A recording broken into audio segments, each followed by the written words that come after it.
Goeiedag, ek groet jou in die kosbare naam van Jesus Christus.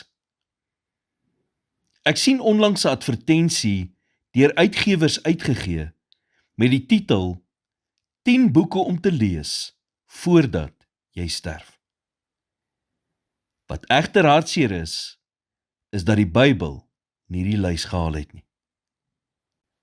Baie van die boeke wat deel uitmaak van die 10 is nuwe en opgedateerde uitgawes. Boeke wat aangepas is. En ongelukkig probeer mense dieselfde doen met God se woord. Hulle pas dit aan om dit geriefliker en makliker te maak om te volg. Die waarheid is egter dat God se woord nooit verander nie. Die gevolge van sonde is nog steeds dieselfde. Romeine 6 vers 23 sê, want die loon van die sonde is die dood, maar die genadegawe van God is die ewige lewe in Christus Jesus, ons Here. God se plan vir verlossing het ook nie verander nie.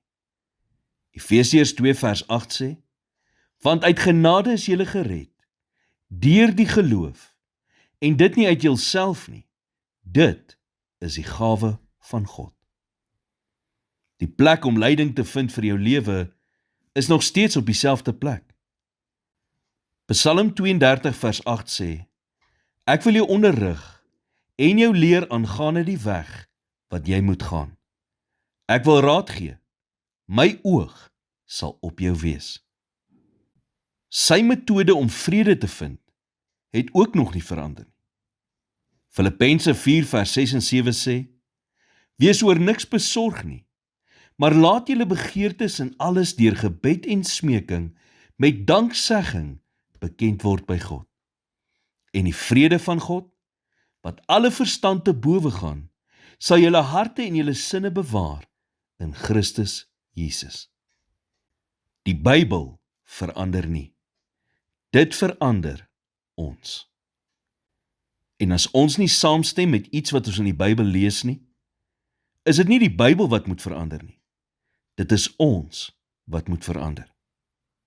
Dit is ons wat ons opinies moet heroorweeg en dit verander in die lig van God se onveranderlike woord. Here, dankie dat u woord die onveranderlike waarheid is. Net soos wat u onveranderlik en getrou is. Help my, deur die Gees, om my aan u woord te onderwerp en in alle omstandighede aan die waarheid daarvan vas te hou. In Jesus naam bid ek dit. Amen.